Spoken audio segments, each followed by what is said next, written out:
Hi everyone, good morning. Can you guys hear me and see the screen?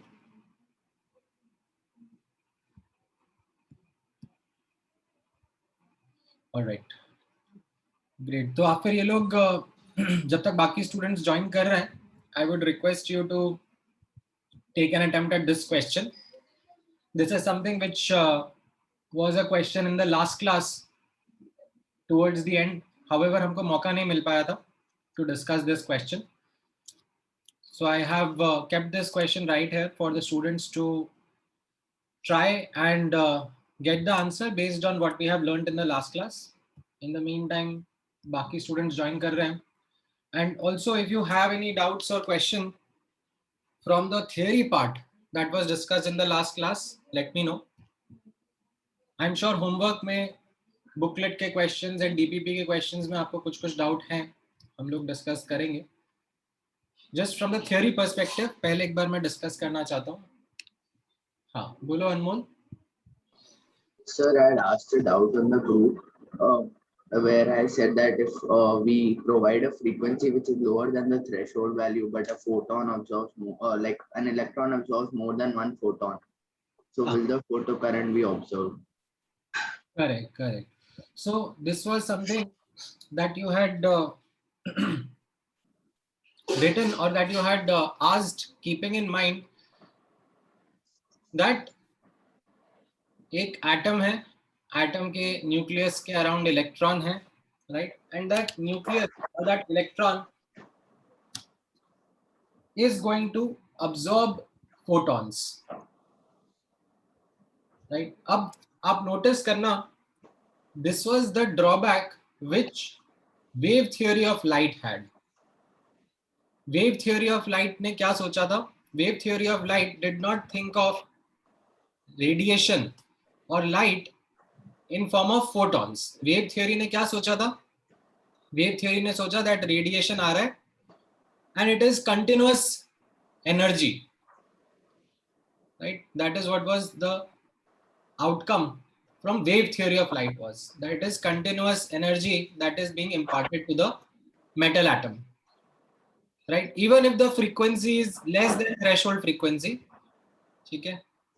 If I increase the intensity, I keep on supplying this energy, then wave theory of light ने भी यही सोचा था that electrons eject हो जाने चाहिए थे.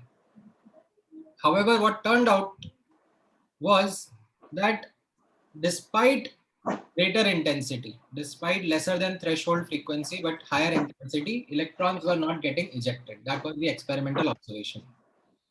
And that is where the quantum theory of light came in and discarded this notion of continuous energy. It said that the light or the radiation that is falling onto the metal atoms is quantized energy, or discrete units of energy are coming in, called as photons. And it is at an individual photon level. ठीक है, जो मैंने आपको यहाँ पे ये equation भी लिखाई थी, ये आप नोटिस करना. This was a one photon, one electron equation. Scale what we understood was that एक फोटॉन एक इलेक्ट्रॉन के साथ में इंटरैक्ट कर रहा है, and if it has sufficient energy, then it is able to ionize it. If it does not, then it is not able to eject that electron. Now, over and above this, आपको still doubt है कि sir क्या ऐसा हो सकता है कि एक फोटॉन आया, फिर ये इलेक्ट्रॉन को एनर्जी मिली, फिर इलेक्ट्रॉन ने बोला चलो वेट करते हैं, दूसरा फोटॉन आने दो, फिर दूसरा फोटॉन आया, देन इलेक्ट्रॉन वाज लाइक कि हाँ अब सफिशिएंट अमाउंट ऑफ एनर्जी है, let me jump out. This is not the way in which this phenomena happens. It is an instantaneous phenomena. It happens at an atomic level at a small scale in the following way, that एक photon की energy अगर sufficient है तो वो electron को eject करवा पा रही है, अदरवाइज इजेक्ट नहीं करवा पा रही है. नाउ अब आपने अनमोल बोर्स मॉडल पढ़ा हुआ है? Yes sir, basics पढ़ा है school. बेसिक्स पढ़ा है तो शायद आपके दिमाग में एक डाउट, ठीक है, एंड जिन बच्चों ने बोर्स मॉडल नहीं पढ़ा है, ठीक है, उनको ये डाउट नहीं आएगा. जिन लोगों ने बोर्स मॉडल पढ़ा हुआ है, जिन बच्चों ने, मे बी उनको ये डाउट आएगा एंड आपको मैं बोर्स मॉडल जब पढ़ा दूंगा, ठीक है, सो दो students who have not studied Bohr's model yet, they still will be able to understand this doubt once I teach them. ठीक है, तो अनमोल आपको शायद ये डाउट हो सकता है कि सर मैंने बोर्स मॉडल में पढ़ा था दैट अराउंड द न्यूक्लियस, ठीक है, there can be many orbits और many shells which can be present. Now in hydrogen atom electron तो फर्स्ट ऑर्बिट में प्रेजेंट होता है, however दूसरे ऑर्बिट्स और दूसरे शेल्स या दूसरे एनर्जी लेवल्स एग्जिस्ट करते हैं, and if I provide energy then the electron can jump into those energy levels, right, जिसको हम लोग कहते हैं एक्साइटेशन, करेक्ट। ठीक है, आपने पढ़ा हुआ है बोर्स मॉडल इसलिए आपको ये वर्ड भी समझ में आ गया। Now you may ask me a doubt that sir अगर मान लो कम एनर्जी का फोटोन है, उसने एक्साइट कर दिया और फिर उसके बाद दूसरा फोटोन आया और फिर वो इजेक्ट कर दे, क्या ये पॉसिबल है? द आंसर इट हाँ, the answer is that it is possible but it is highly improbable. इसके होने का चांस बहुत बहुत कम है। मतलब in fact this phenomena is called as multi-photon excitation. ठीक है, But if I'm not wrong, then we'll have to provide light with different frequencies, right? correct, correct. You will have to provide light with different frequencies so as to even make this phenomena happen. And इस पर जैसे आप वैसे तो अपने syllabus में है नहीं, बट अगर आप गूगल भी करोगे तो आपको एक आध रिसर्च पेपर की हेडिंग में मिल जाएगा मल्टी फोटोन एक्साइटेशन। ऐसे रिसर्च पेपर्स हैं इस पर जिनकी हेडिंग में वर्ड आपको मिलेगा। And the conclusion that comes out from those is that it is a rare phenomena. It isn't something which happens frequently. Yes, thank you, sir. ठीक है, So will we do Bohr's model in this class?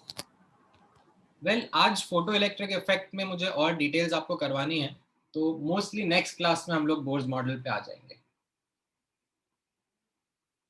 Okay. ठीक है, हाँ, I would sincerely request students to raise their hands and speak up if they have doubts. आप 6-7 line का chat में लिख देते हो। I don't really get the time to go through and read all those chats. ठीक है, मेरे पास 100-150 students है इस क्लास में, प्लीज स्पीक अप।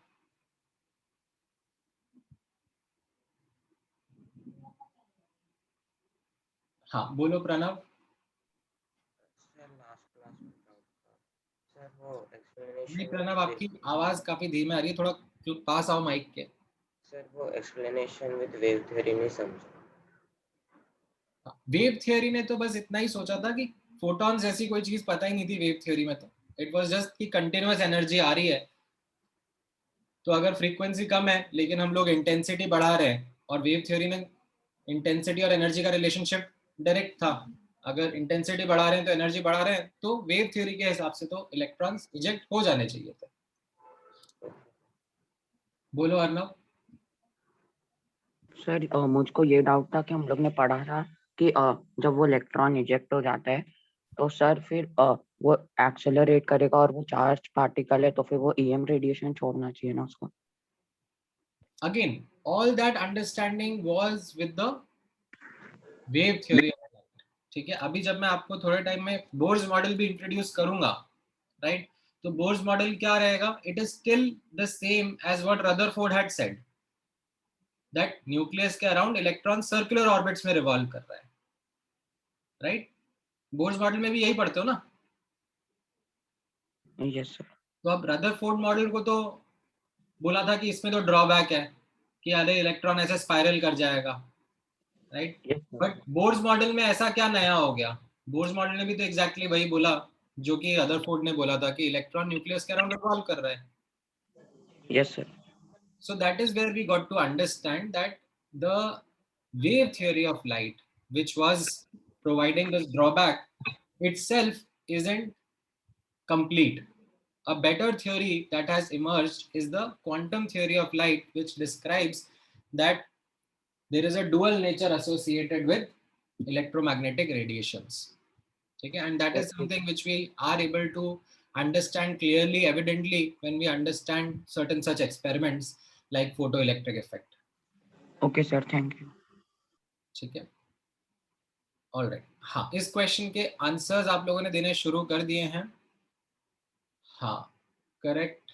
जयराग, अनमोल, आपके आंसर्स करेक्ट है।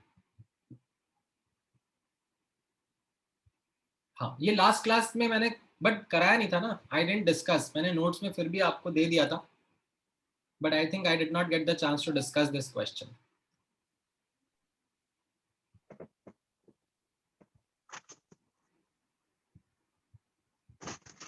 हाँ, नहीं आपने अच्छा है, अगर नोट्स लिखते हुए खुद से सॉल्व कर लिया तो बहुत अच्छी बात है। किस तरीके से करेंगे इस क्वेश्चन को answer? Right, all you have to do is take into account the photoelectric effect equation, that energy of photon is equal to phi plus Ke max. And there are two cases in this question. एक बार 1240 angstrom का radiation strike करा है, right, and एक बार 2480 angstrom का radiation strike करा है। Same metal पे strike करा है तो वर्क फंक्शन सेम रहेगा। एंड बोला जा रहा है दैट फर्स्ट केस में the kinetic energy is 3 times the kinetic energy in the second case. Right, so if I was to write in electron volts, these are the two equations for the two cases that I can write. Is everyone comfortable with these two equations? Yes, sir. ठीक है, अब इसके बाद में solving करनी है। दो variable, दो इक्वेशन है, एक वेरिएबल फाई है और एक वेरिएबल के है। ठीक है, तो आप इसको सॉल्व करोगे। कैसे सॉल्व करोगे? अपने अपने तरीके से कर सकते हो। आप फाई को सब्स्टिट्यूट कर सकते हो, दोनों इक्वेशन को सब्ट्रैक्ट कर सकते हो, which ever way you feel comfortable. ठीक है, वो सॉल्विंग वाला पार्ट मैं डिक्टेट नहीं करूंगा, that is up to you. But once you solve you get the value of phi as 2.5 and K as 7.5 eV। Right, so phi 2.5 eV आ गया, वो ए पार्ट का आपका आंसर हो गया, that this is the work function. And B part के लिए you should know the result between threshold wavelength and work function. Right, threshold wavelength and work function के बीच का रिलेशनशिप है phi is equal to hc by lambda naught। और अगर electron volts की unit में work कर रहे हैं तो you can write phi is equal to 12400 upon lambda naught in angstrom. You substitute the value and you get the value of lambda naught as 4960 angstrom। ठीक है, किसी को डाउट है इस क्वेश्चन में?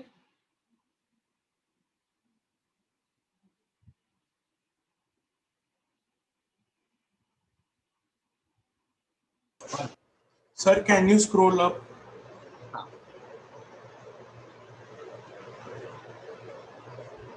Okay, sir. ऑलराइट, चलो जिन्होंने कर लिया ये क्वेश्चन, एक और question which was there in the last class, ये वाला ट्राई करो। इसमें सबसे इंपॉर्टेंट ये लास्ट वाला पार्ट रहेगा। ठीक है, जिसमें आपको यूनिट्स का रोल ध्यान में रखना रहेगा। ठीक है, इन दिस थर्ड पार्ट।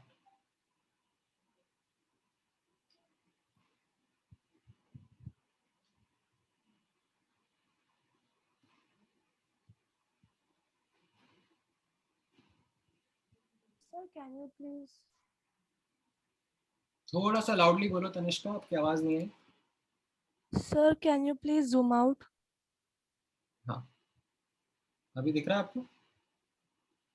नहीं सर, थोड़ा ऊपर का वो स्क्रीनशॉट लेना था इसके लिए। अच्छा अच्छा, ये और थोड़ा ऊपर सर।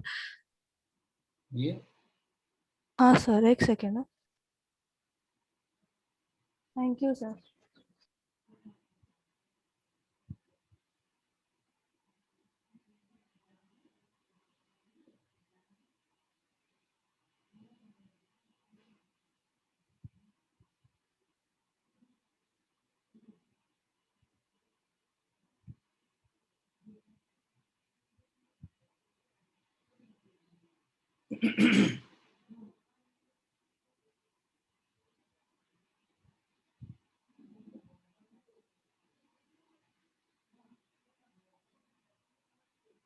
हाँ, correct दिनाथ, correct Bhavin.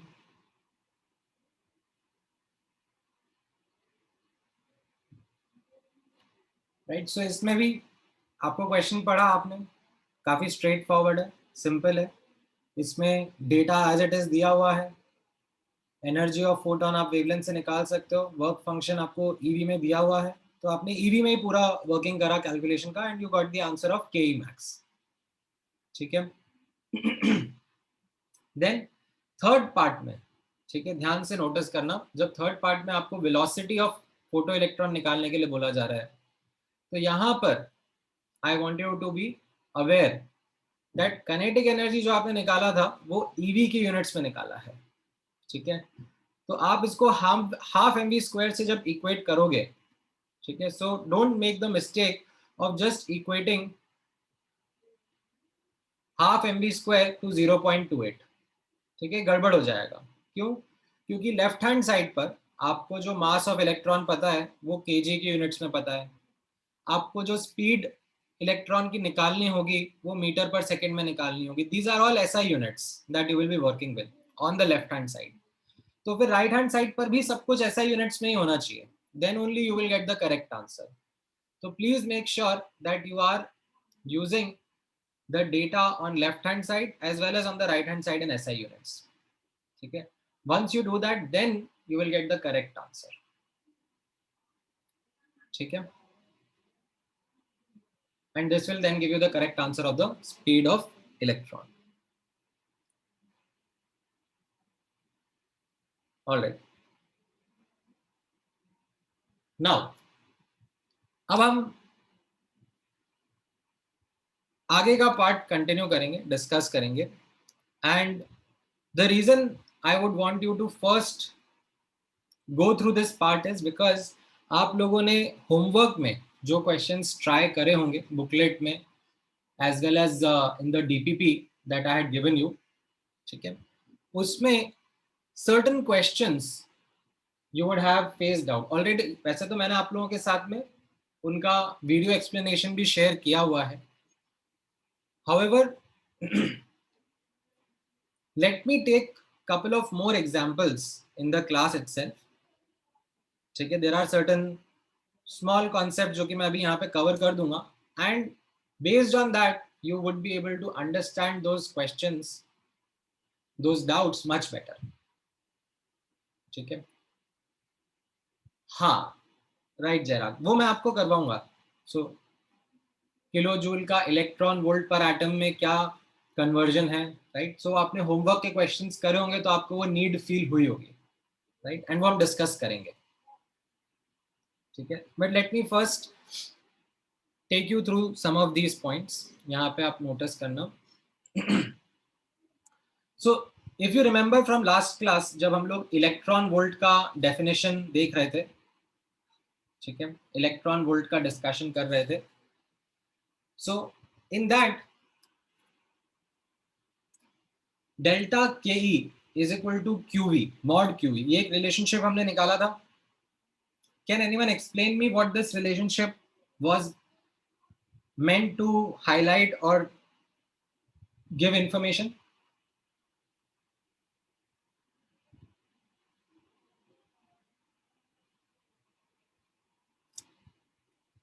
Last class में हम लोगों ने देखा था इलेक्ट्रॉन वोल्ट डिस्कस करते हुए. हाँ, Yes, sir. बोलो अनमोल. Sir, it was to prove the conversion between EV and joules. Correct. वो तो खैर हमने ईवी और जूल्स का कन्वर्जन देखा ही था. However, when we were looking at that conversion, तब मैंने आपके सामने एक जनरल सिनेरियो प्रेजेंट किया था that let's say Q charged particle present है एंड हम उसको V वोल्ट्स के पोटेंशियल डिफरेंस के अक्रॉस प्लेस कर रहे हैं, right. Then the change in its kinetic energy, ठीक है, because of the potential difference इस चार्ज्ड पार्टिकल पर इलेक्ट्रोस्टैटिक फोर्स लगेगा. तो उसकी वजह से जो चेंज इन काइनेटिक एनर्जी आएगा can be written as mod QV. ठीक है, ये जनरल अंडरस्टैंडिंग हम लोगों ने डेवलप की थी. नाउ नोटिस करना, उसी अंडरस्टैंडिंग को मैं थोड़ा सा और आप लोगों के सामने इलैबोरेट करना चाहूंगा. किस तरीके से? इट इज, नोटिस करना दैट अ चार्ज्ड पार्टिकल, ठीक है, it can be accelerated as well as de accelerated upon applying a potential difference. It depends upon how we are applying that potential difference, right? अगर मान लो मेरा charge particle जो है वो rest पर है एंड मान लो ये पॉजिटिवली चार्ज पार्टिकल है and if I apply potential difference across it, let's say in this manner, उल्टा बोल दिया, तो ये चार्ज पार्टिकल अभी रेस्ट पर था बट ये काइनेटिक एनर्जी अक्वायर करेगा. It will start moving towards the opposite charged plate. Correct?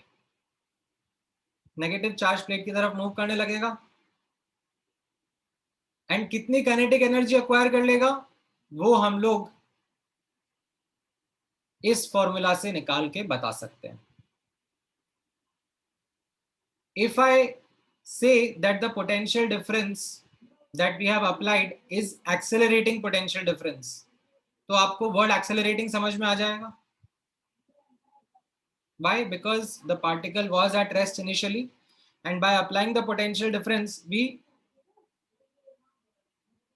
brought it into motion and we can then also calculate how much kinetic energy it would possess.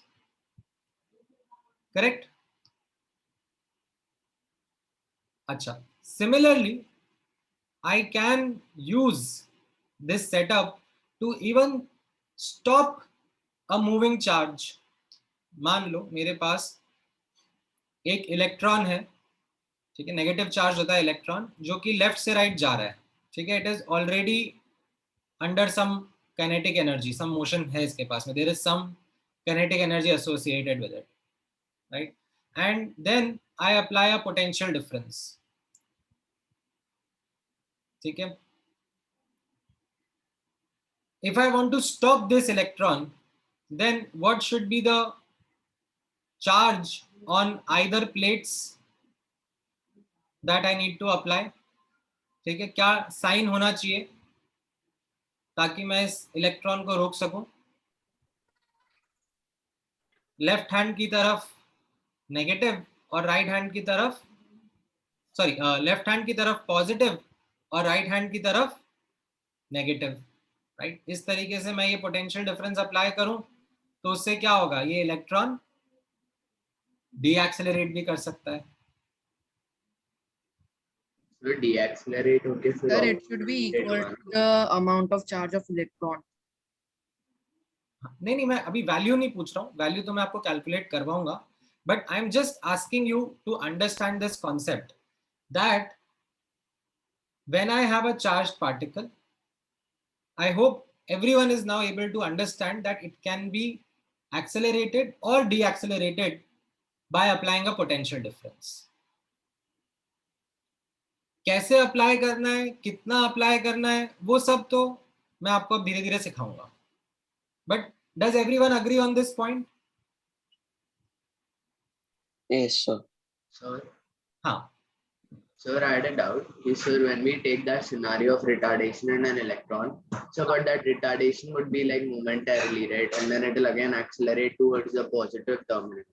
नहीं. We, okay. The thing is that you will have to understand It is direction dependent, na? जितना उसके पास में initial energy रहेगा, ठीक है, उसके हिसाब से हम लोग अगर पोटेंशियल डिफरेंस अप्लाई कर रहे हैं,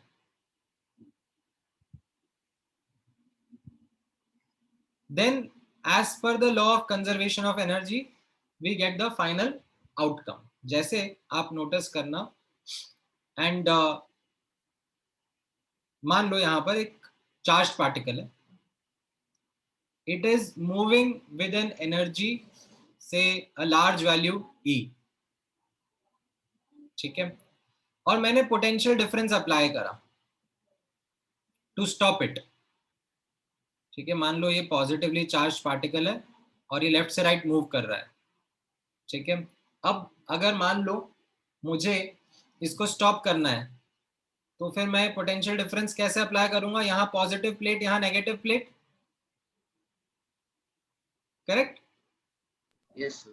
बट मैंने छोटी सी वैल्यू ऑफ पोटेंशियल डिफरेंस ही अप्लाई करी, ज्यादा बड़ी वैल्यू नहीं अप्लाई करी। तो क्या होगा? ये चार्ज पार्टिकल डी एक्सेलरेट हो जाएगा, बट इसकी डायरेक्शन रिवर्स नहीं होगी। हमने बहुत छोटा अमाउंट में पोटेंशियल डिफरेंस अप्लाई करा, हमने जो पोटेंशियल डिफरेंस अप्लाई करा उससे ये वैल्यू ई से कम होके से छोटी वैल्यू कुछ ई डैश बन जाए, डी एक्सेलरेट हुआ बट इतना नहीं हुआ। हाँ, अगर आप बहुत ज्यादा पोटेंशियल डिफरेंस अप्लाई कर दो, ठीक है, then you might be able to even make this charge move in a backward manner as well, अगर आप ज्यादा पोटेंशियल डिफरेंस अप्लाई कर दो तो। Yes, sir. Got it. अभी यहाँ पर जो मैं पोटेंशियल डिफरेंस अप्लाई कर रहा था, ठीक है, वो मैं डेलिबरेटली इतना अप्लाई कर रहा था that I am able to stop this charge from moving, ठीक है। फाइनल काइनेटिक एनर्जी मैं इसकी 0 करना चाहूंगा। Sir, तो ऐसा like there will be one moment where it is just stuck in mid-air, right? हाँ हाँ, you can do that, So correct. हाँ we have observed the stopping of charges in the oil drop experiment also, right? हाँ हाँ हाँ, correct. तो जैसा आप देख रहे थे ना, ऑयल ड्रॉप एक्सपेरिमेंट में भी कैसा था, ऑयल का ड्रॉप था और वो चार्ज था, ठीक है, and it was falling down under the force of gravity, ठीक है, और फिर it was then made to pass through 2 plates, right, एक पॉजिटिवली चार्ज प्लेट, एक नेगेटिवली चार्ज प्लेट, इनके बीच में पोटेंशियल डिफरेंस क्रिएट हो गया था, ठीक है। अब डिपेंडिंग अपॉन ऑयल ड्रॉपलेट के ऊपर कैसा चार्ज था, राइट, वो ऑयल ड्रॉपलेट और तेजी से नीचे जा सकता था, या फिर ऊपर की तरफ भी जा सकता था, या फिर it could hang mid air as well, depending upon what is the charge, what is the potential difference that we have applied, ठीक है। नाउ अब मैं थोड़ा सा कैलकुलेशन वाला पार्ट भी आपके साथ डिस्कस करना चाहूंगा, ठीक है। सो कैलकुलेशन वाले पार्ट में अब जैसे let me take one example, एक बार मुझे एग्जांपल करने दो, फिर मैं आपका डाउट डिस्कस करता हूँ। So let's say you have an electron which is at rest, ठीक है, एंड मैंने 7 वोल्ट्स का पोटेंशियल डिफरेंस अप्लाई करा, right. Now the potential difference that I have applied is going to accelerate the electron, किस direction में आप guess कर सकते हो? Of course towards the opposite charge plate, है ना, इसको राइट की तरफ एक्सेलरेट कर देगा। Can you give me the answer of what will be its final kinetic energy? It will be same as QV only, no? हाँ, तो मुझे in joules as well as in electron volts, दोनों में मुझे answer दो, क्या आ रहा है?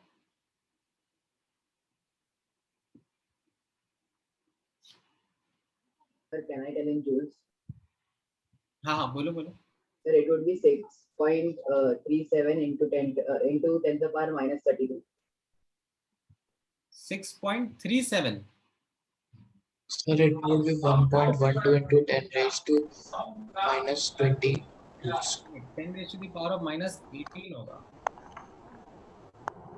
तो आप लोगों ने Yes, sir, minus 18, sir. Sir, 7 electron volt. Correct. सो Yes, delta sir. 7 mod qv आपने लिखा, right. Change is final minus initial, initial तो 0 था क्योंकि रेस्ट पे था पार्टिकल, राइट, एंड क्यूवी का वैल्यू आपने यहाँ सब्स्टिट्यूट कर दिया, ठीक है। चार्ज ऑफ इलेक्ट्रॉन वैसे तो नेगेटिव रहता है, ठीक है, बट मैंने जैसे आपको बोला यहाँ पे मॉड वैल्यूज यूज करना, because I don't want you to get confuse with sign convention and anything, ठीक है। तो यहाँ पर आप मैग्नीट्यूड लोगे 1.6 इंटू 10 की power minus 19 coulombs and 7 volts, तो coulomb into volts SI units में क्या हो जाएगा? जूल्स, ये आपका जूल्स में आंसर रहेगा, and then you know that 1.6 into 10 की पावर minus 19 joule will be EV, so you get the answer as 7 EV, right? ये वाला पार्ट समझ में आया? इसमें किसी को कोई डाउट, कोई कंसर्न?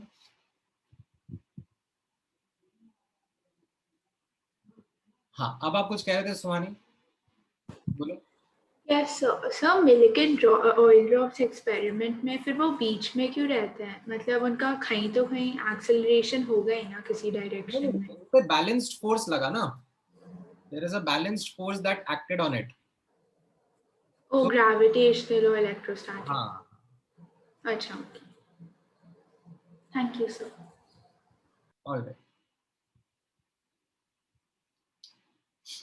अब यहां पर आप नोटिस करो,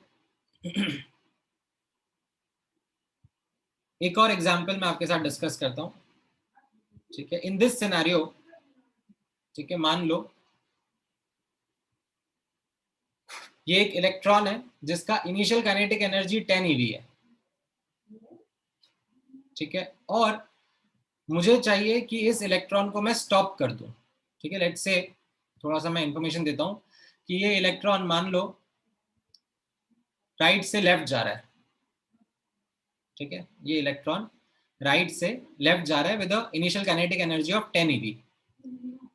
नाउ अब मुझे पोटेंशियल डिफरेंस अप्लाई करना है, तो पहली चीज तो मैं किस तरफ पॉजिटिव प्लेट किस तरफ नेगेटिव प्लेट अप्लाई करूं ताकि मैं इसको स्टॉप कर पाऊं, ठीक है। I need to stop this electron. Electron should be negative. Left side should be positive and left side should be negative and right side positive. Correct, ठीक है। तो आपने डायरेक्शन तो चलो सही से गैस कर लिया। अब कितना पोटेंशियल डिफरेंस अप्लाई करूं ताकि इसका काइनेटिक एनर्जी फाइनली जीरो हो जाए? 10 volt. 10 volts. 10 volt. Correct. 10 volt. 10 EV. तो 10 हम कैसे जज करेंगे? वापस से सेम फॉर्मूला लगाएंगे, delta K is equal to mod QV, ठीक है। And kinetic energy final minus kinetic energy initial, final 0 है, मुझे रेस्ट पे लेके आना है, और इनिशियल कितना था 10 eV, तो 10 को मैंने EV को जूल्स में कन्वर्ट कर लिया, ठीक है। चार्ज ऑफ इलेक्ट्रॉन मैंने SI यूनिट में डाल दिया, तो मेरा पोटेंशियल डिफरेंस जो है वो भी SI यूनिट्स में आ जाएगा, and I get my answer as 10 volts। Negative sign यहाँ पे रहेगा, ठीक है, but that's okay, you don't need to worry about that negative sign. We are basically applying this potential difference to stop the electron, ठीक है। You need to just focus on the magnitude over here. हाँ, बोलो। I have a doubt in the accelerating diagram, the accelerating voltage.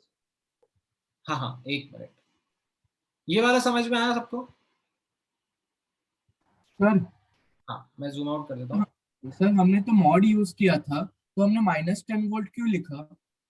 नहीं, सो यहाँ पर देखो कैसा है ना, मैं आप लोगों को साइन कन्वेंशन नहीं सिखा रहा, ठीक है। अदरवाइज ये सारा जो साइन का प्रॉब्लम है ना, that all gets taken care when you follow a proper sign convention, ठीक है।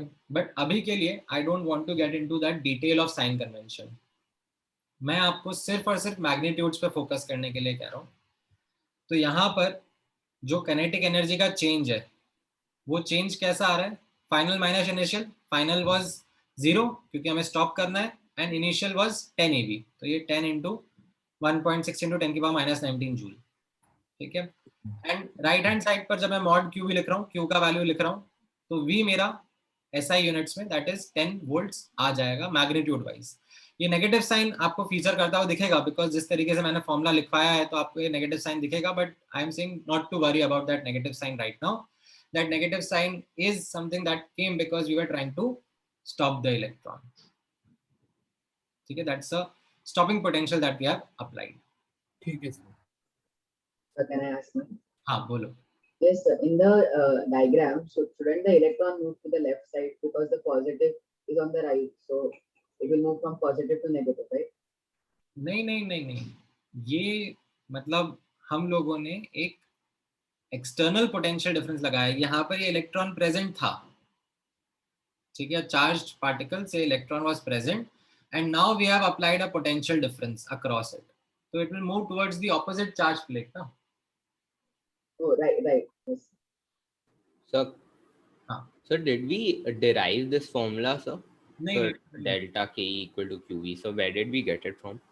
ये मैंने डिराइव नहीं करवाया आपको। However the derivation is pretty simple, it is either you can say law of conservation of energy, ठीक है। ये बेसिकली काइनेटिक एनर्जी और इलेक्ट्रोस्टैटिक पोटेंशियल एनर्जी का इंटर कन्वर्जन है, बट अब मैंने इलेक्ट्रोस्टैटिक पोटेंशियल एनर्जी नहीं पढ़ाया है, तो इसलिए I didn't get into the details of it.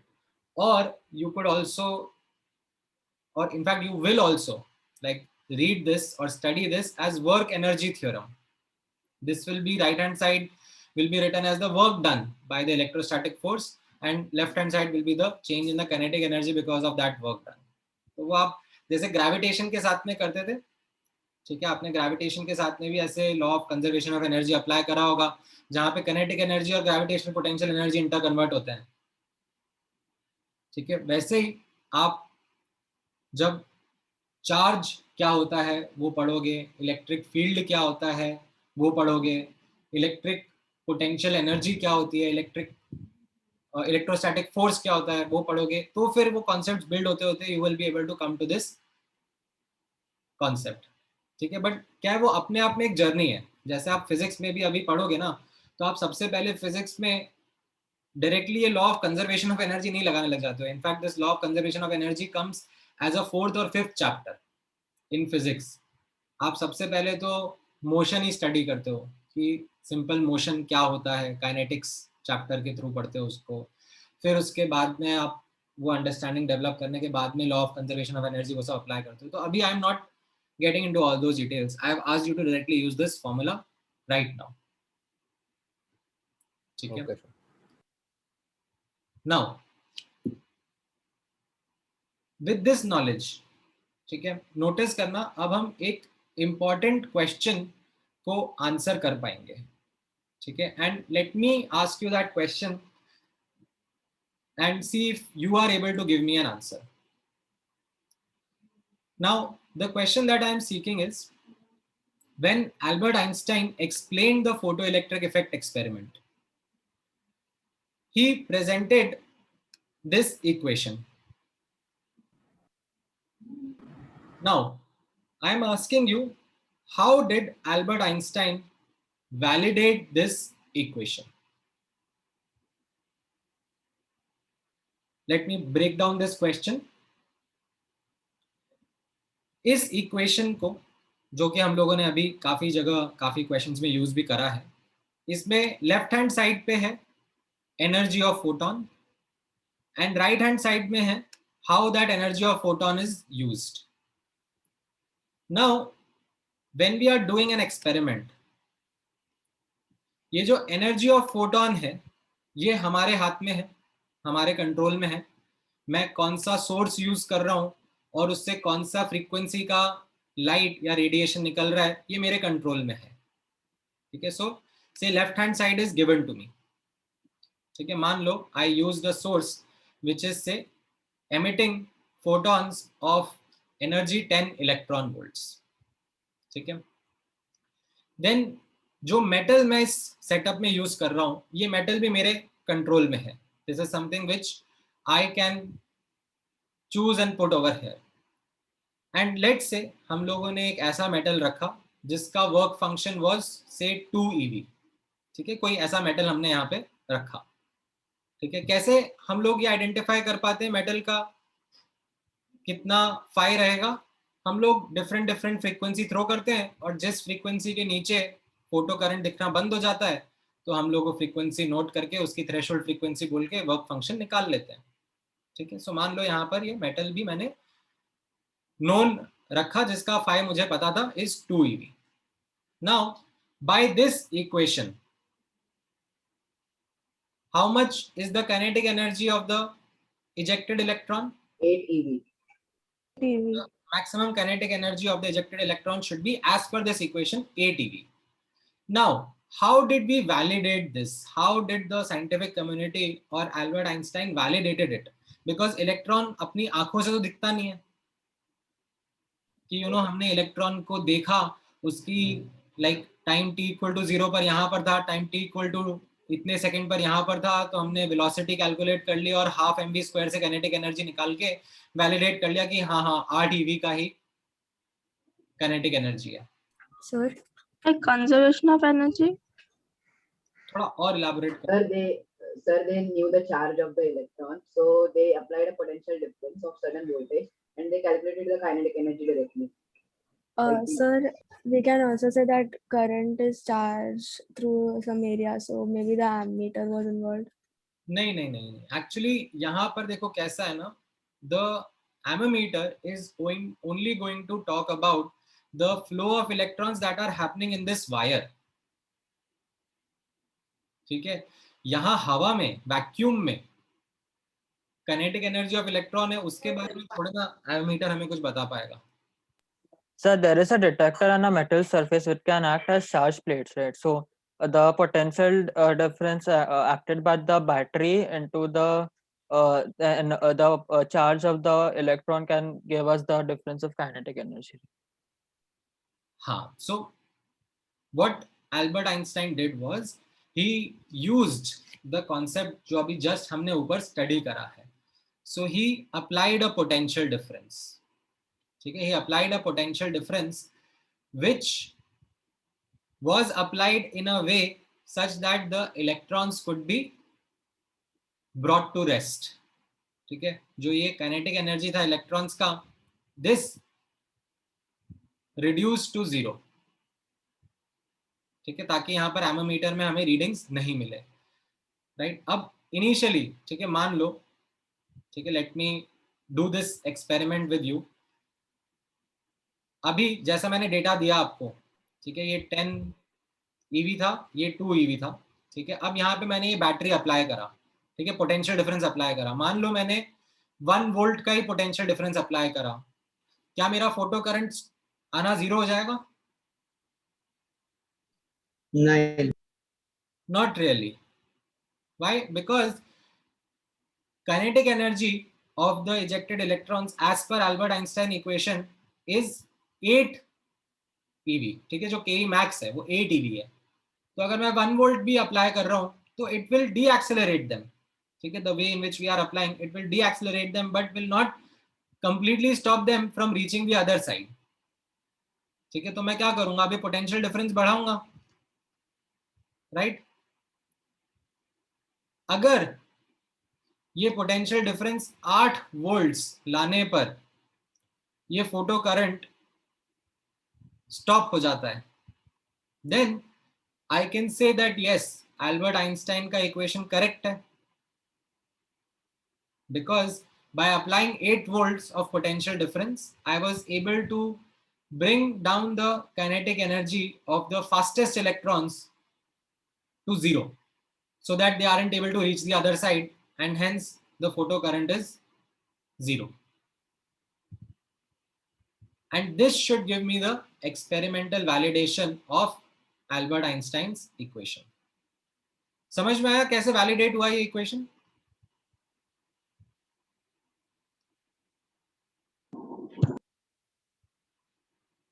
So could you, हाँ, so could you explain that how by increasing the volt we decrease the speed of electron? हाँ, ये अपन ने ऊपर पढ़ा ना, that is where I asked you to understand this statement, that a charged particle can be accelerated or deaccelerated by applying potential difference. ये statement आपको समझ में आया था?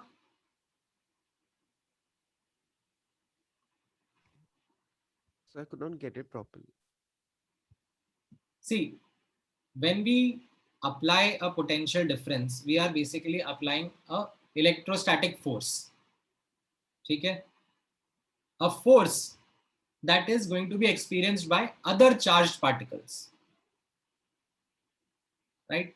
And at least इतना तो आपको पता है that a force can accelerate or deaccelerate a particle. Yes, sir. ठीक है? So this is what we are doing over here, that we have an electrostatic force that gets applied because of the potential difference that we apply, which can accelerate or deaccelerate charged particles. So यहाँ पर जो electrons eject हो रहे हैं, ठीक है, my purpose is to deaccelerate them. So I am going to apply a potential difference in such a manner that the electrostatic force tries to deaccelerate that charged particle. Now the magnitude of potential difference that I need to apply is related to how much kinetic energy the electrons had in the first place by this relationship, delta K is equal to mod QE. So if I am able to apply a potential difference according to that equation that we had just discussed, then it is a validation of what kinetic energy the electrons had as per the Albert Einstein equation.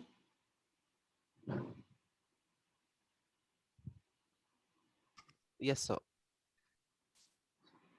Okay. All right. So the definition that we will have for stopping potential, a simple definition would be that it is the minimum potential difference that we need to apply to stop the photocurrent. So sometimes this word appears in questions, like a very simple question in front of you is in this way, that I have given you a photoelectric effect experiment ka setup, जिसमें incident radiation of this much wavelength is falling on a metal plate of this much work function, and then I am asking you that how much potential difference should we apply to stop the photocurrent. Quick calculation करके बता दो. 8 volts. 8 volts. 8 volts. ठीक है, बाकी लोगों को भी समझ में आ रहा है? Those who are giving 8 EV, that is an incorrect answer. EV is a unit of joule, energy. Don't give me the answer in energy का units बाबा. मैं तो potential difference का units तो volts होता है ना, वो पूछ रहा हूँ. Clear है बात?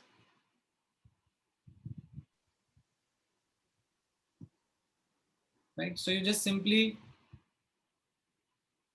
use the photoelectric effect equation, that energy of photon is equal to 5 plus Ke max, right? And इससे आप Ke max निकालते हो 8 EV, तो अब 8 EV का इलेक्ट्रॉन है, तो उसको स्टॉप करने के लिए 8 वोल्ट्स का पोटेंशियल डिफरेंस लगेगा. सर हाँ, इधर 12,400 क्यों लिखा है ईपी के नीचे, एनर्जी ऑफ फोटोन के नीचे? एनर्जी ऑफ फोटोन हम लोग कैसे लिखते हैं? हाँ, 12,400 क्यों लिखा गया है? या तो आप hc by lambda लिख दो. मतलब hc का वैल्यू है क्या 12,400? हाँ हाँ, सो जो हम लोगों ने इलेक्ट्रॉन वोल्ट्स की यूनिट में सिंप्लीफाइड फॉर्मूला लिखा है इसका, मतलब ईवी के टर्म्स में है क्या? हाँ हाँ, in the units of electron volts. Okay sir. ये लास्ट क्लास में तुम नहीं आए थे क्या? सर आया था सर, मतलब उसी में कंफ्यूजन था, उसमें मैं बार बार लिखा गया तो पूछा मैंने. यही तो अपन ने लास्ट क्लास में पढ़ा था कि जब हाँ हमने यूनिट्स डिफाइन करी थी, तो हमने इसी पर्पस से तो डिफाइन करी थी ताकि हम लोग अपनी कैलकुलेशन सिंप्लीफाई कर सकें. ये यहाँ पे अपन ने पढ़ा था ना, that simplification of energy of photon in the units of EV. या तो आप प्रॉपर ऐसा यूनिट्स में करो, h का, c का वैल्यू, लैम्डा का वैल्यू इन मीटर, तो आपका जूल्स में आंसर आ जाएगा. और ये अगर मैं h, c और ev और जूल का इंटर कन्वर्जन और मीटर एंगस्ट्रॉम का इंटर कन्वर्जन लिखकर सिंप्लीफाई कर लूँ, तो मेरे पास एक अप्रॉक्सीमेटली, ठीक है, नॉट एग्जैक्टली बट अप्रॉक्सीमेटली एक इजी टू रिमेंबर फॉर्मूला आ जाता है, which is 12400 upon lambda in angstrom. Okay sir. ठीक है. अच्छा, अब इसमें समटाइम्स दो students who have understood this concept, they tend to make a careless mistake. ठीक है, so let me ask you another question. ठीक है, and I hope that you are able to avoid this careless mistake. एक minute, हाँ, ये question का मुझे answer दो.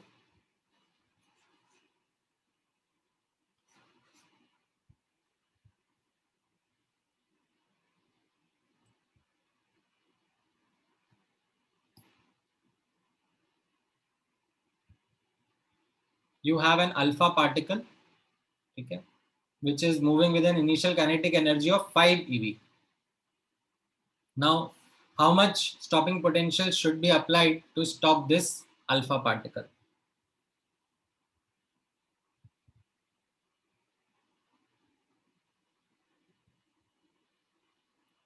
हाँ, कुछ स्टूडेंट्स सही आंसर दे रहे हैं, कुछ स्टूडेंट्स जल्दबाजी में आंसर दे रहे हैं.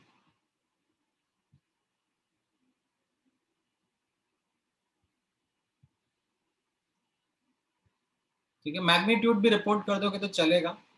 It's okay if you report the magnitude as well. हाँ, the correct answer is 2.5 EV. ठीक है, those who have made the mistake. Sir potential ना तो ईवी कैसे? Sorry 2.5 volt. 2.5 वोल्ट्स. अरे रब हो जा.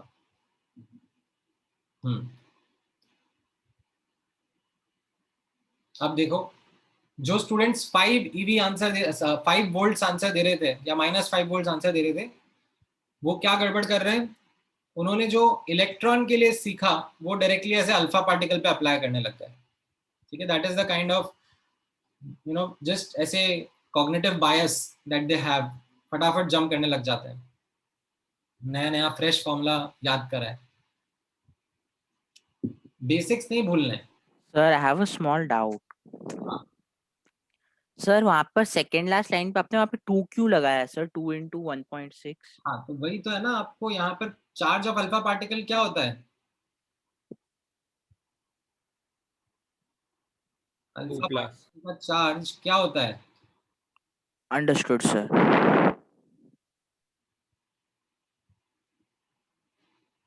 ठीक है, alpha particle is doubly ionised helium ion, right? So उसका thank you sir, understood my mistake sir. ठीक है, नहीं alpha is not a variable, alpha particle लिखा है ना. ये तो आपको, हम इतनी बार अल्फा पार्टिकल यूज कर चुके हैं इस चैप्टर में, तो अब तो आपको अंडरस्टैंडिंग होनी चाहिए ना what is alpha particle. All right, चलो ठीक है. तो ये ध्यान रखना, don't be in a rush to just फटाफट आंसर करना है तो कॉन्सेप्ट्स भूल गए. All right, so now I believe that all the students have a good understanding of what photoelectric effect is, and they have practiced a fair bit of questions around the numerical aspects of photoelectric effect. Kinetic energy कितना होगा, stopping potential कितना होगा, work function कैसे use करना है, right? So all those analysis और all those questions with proper units आपको समझ में आए हैं. However, हम लोग थोड़ा critical analysis करेंगे अब photoelectric effect का. We'll call it as qualitative analysis और cause and effect analysis, जहां पर हम लोग नोटिस करेंगे that photoelectric effect experiment का cause अगर हम ट्वीक करें, चेंज करें, तो उससे इफेक्ट पर क्या असर आएगा. Right, so cause of the photoelectric effect is the incident radiation striking the metal plate, and the effect is the ejection of electrons. Correct? Jeet, if you want me to add to the group, then please connect with me over WhatsApp or connect with your center manager. They will provide you the link. ठीक है, बार बार यहाँ पे spam करने से कुछ नहीं होगा. अभी मैं क्लास छोड़ के आपको व्हाट्सएप पे थोड़ा ना ज्वाइन कराने लग जाऊंगा. ठीक है, please maintain some decorum. Now we have a cause and effect analysis in which, as I said, हम लोग जो फोटो इलेक्ट्रिक इफेक्ट एक्सपेरिमेंट का कॉज है, that is the incident radiation, इसके पैरामीटर्स को चेंज करके नोटिस करेंगे इफेक्ट के पैरामीटर्स पर क्या चेंजेस आएंगे. ठीक है, so parameters that we are going to study are as follows. हम लोग इंसिडेंट रेडिएशन का वेवलेंथ या फ्रीक्वेंसी चेंज कर सकते हैं. ठीक है, या फिर हम लोग इंसिडेंट रेडिएशन का इंटेंसिटी चेंज कर सकते हैं. अब इंटेंसिटी जब मैं चेंज करूंगा तो ध्यान से फोकस करना, The only thing which I'll be changing when changing intensity will be the number of photons. ठीक है, अगर आप ऐसे देखोगे, ठीक है, so you might ask me, sir, intensity का formula is energy per unit area per unit time, और energy तो n times h into nu होता है, तो इसमें frequency भी तो feature कर रहा है. I am not going to change that frequency. ठीक है, please bear this in mind. Whenever intensity का कम या ज़्यादा करने का situation आएगा, it will always be the number of photons that will be increased or decreased. ठीक है, and that will be the unsaid understanding in the questions also. ठीक है, आपको explicitly बार बार बताएंगे नहीं questions में, but whenever the incident radiation का intensity would be tweaked, it will be the number of photons being tweaked.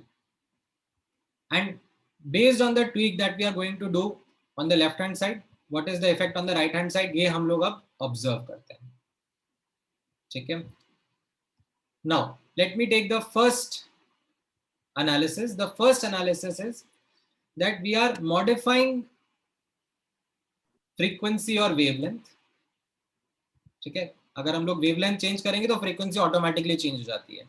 So we are modifying frequency or wavelength of the incident radiation, but we are keeping the number of photons unchanged. The number of incident photons unchanged. Now, इससे what will be the effect on the Ke max of the ejected electrons and what will be the effect on the photocurrent? ये आप मुझे explain करना चाहोगे. ठीक है, so let's say if I increase this frequency, ठीक है, ये जो frequency है इसको मैं increase कर देता हूँ, then what will be the effect on kinetic energy of the ejected electrons? Increase. Please write your answers in the chat. I don't want other students to be disturbed by your answers upfront. I know आपको आता है तो अच्छी बात है, आप chat में लिखो. ठीक है.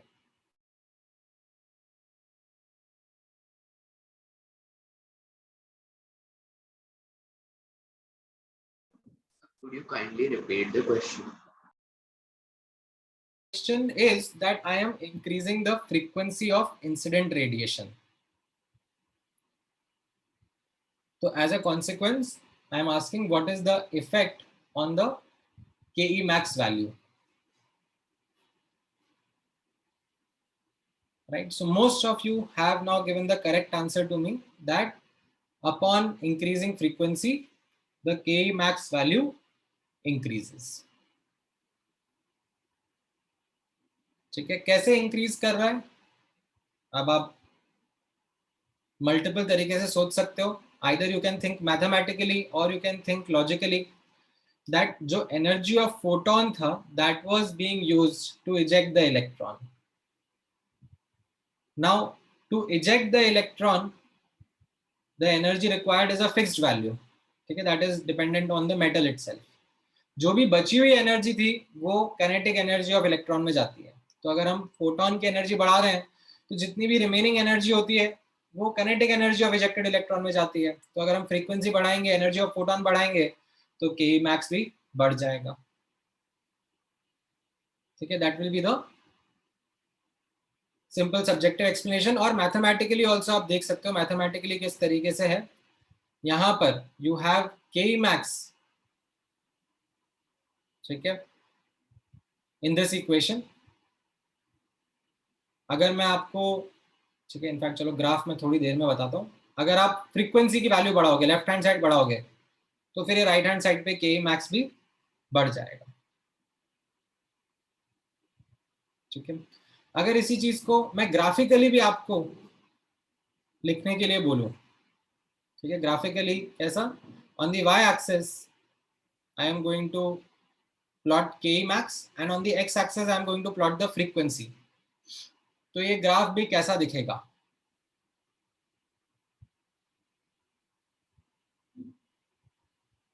Sir, it would be linear.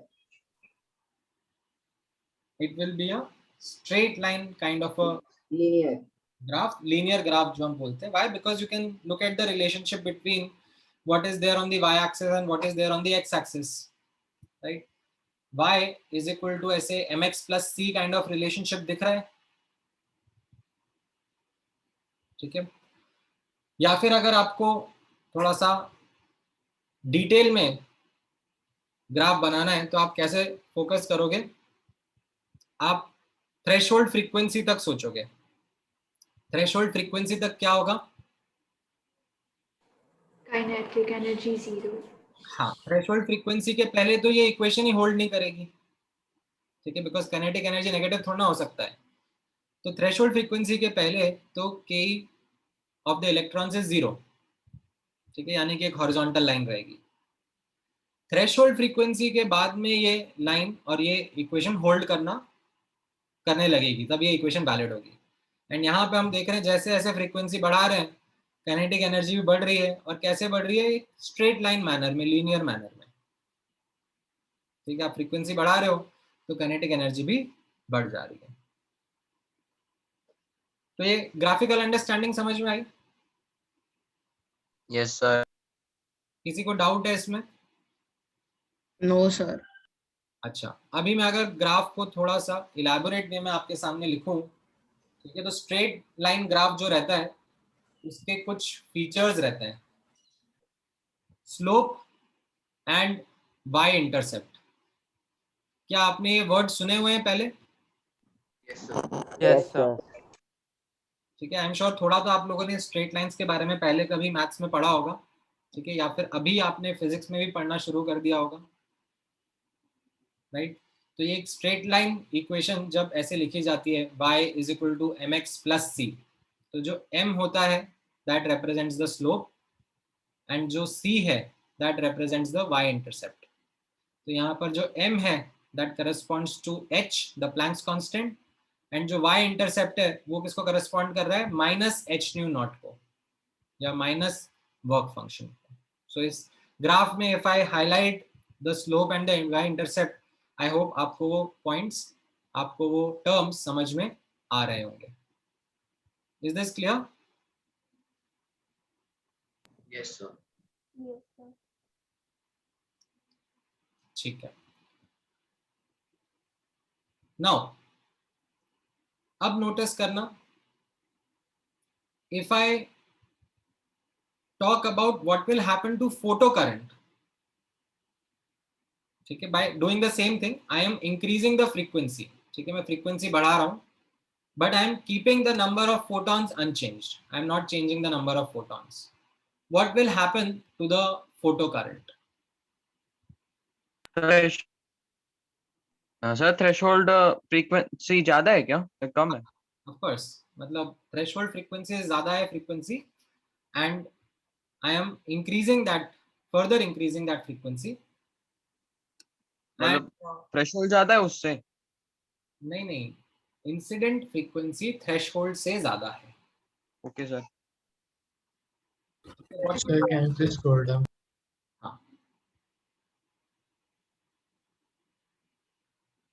What will happen to the photocurrent?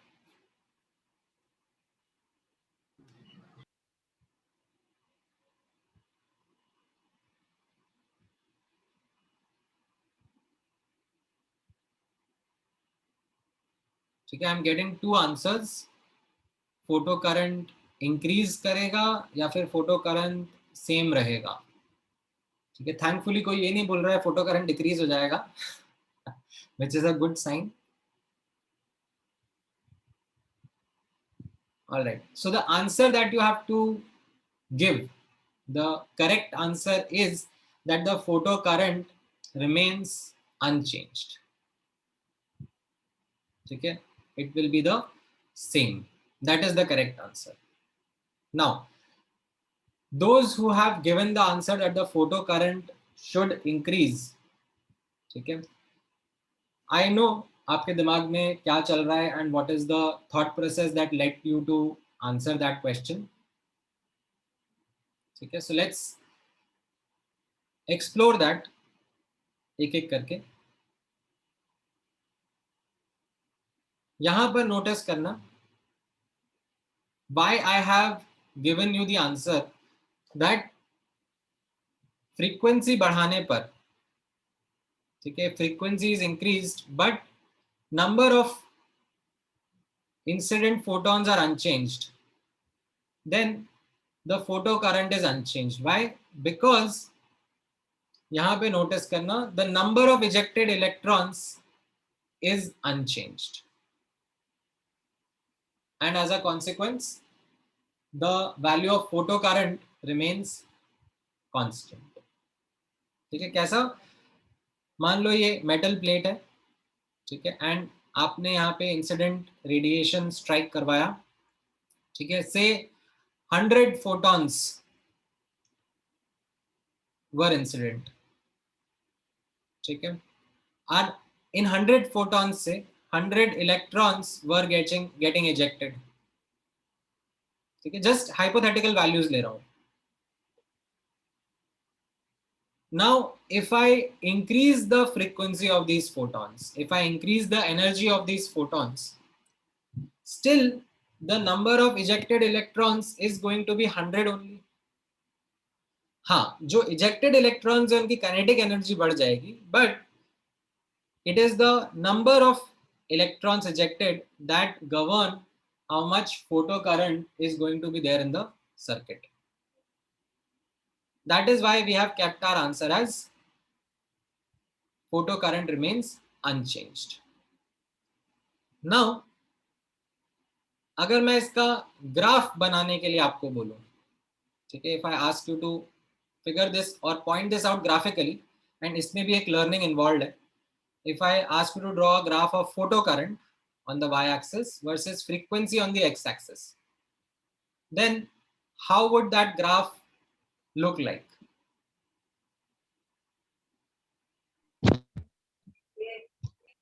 નાખોડા ભરે પાછો તું ના બોલે નકોડા ભર્યા જ ને ઝૂઠ માર બોલ કાન ને પગ બોલતે ભરે મૂકે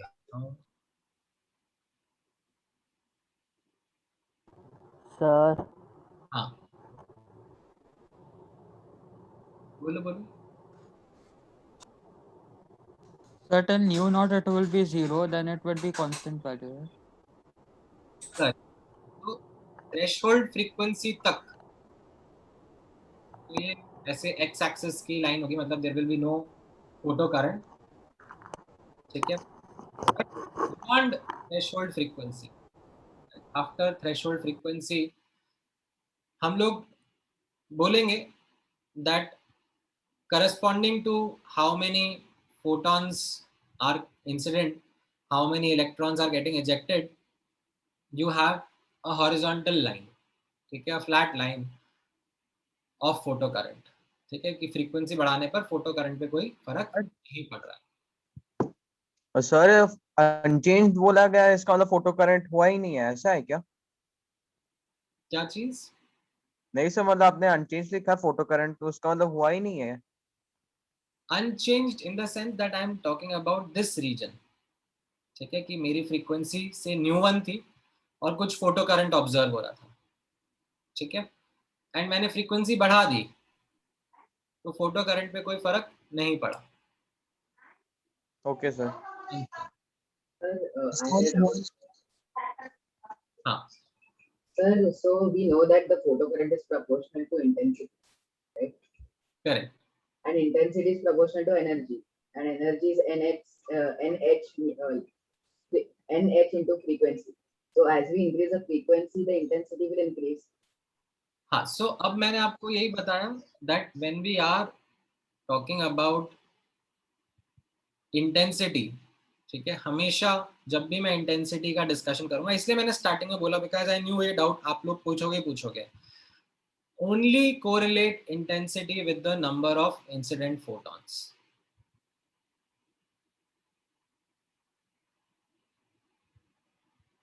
ठीक है. Sir, if we increase the frequency, then the kinetic energy increases, and so the speed increases. हाँ. Sir, and current is charged over time, and so with increased speed, it takes less time, and so shouldn't I increase? Absolutely, absolutely. So in fact, ये एक doubt मैंने लिखा भी है, ठीक है. I knew that कोई ना कोई तो ये डाउट पूछेगा ही सही. सो यहाँ पर ठीक है, मैं इलैबोरेट कर रहा हूँ. किसने पूछा था doubt? I couldn't catch your name.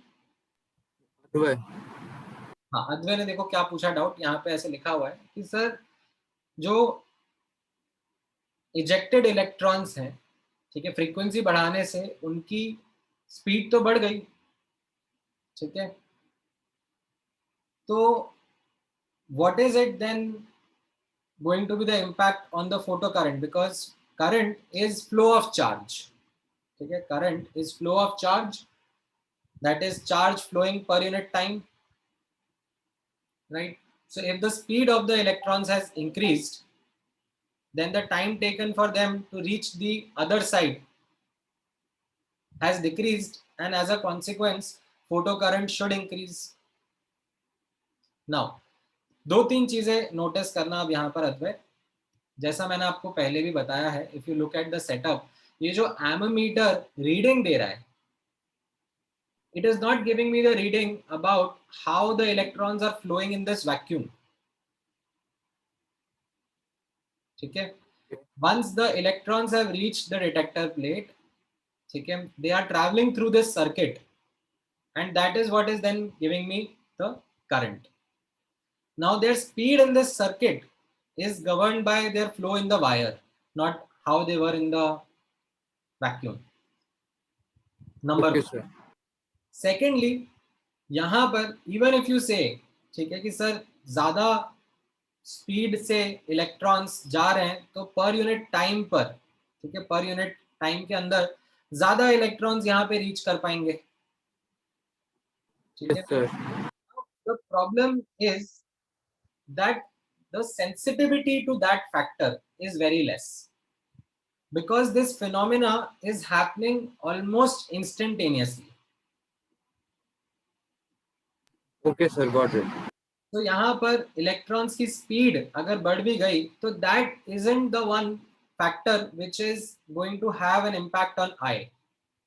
The major factor which has an impact on eye is the quantity, the number of electrons that are able to reach the detector plate, ठीक है.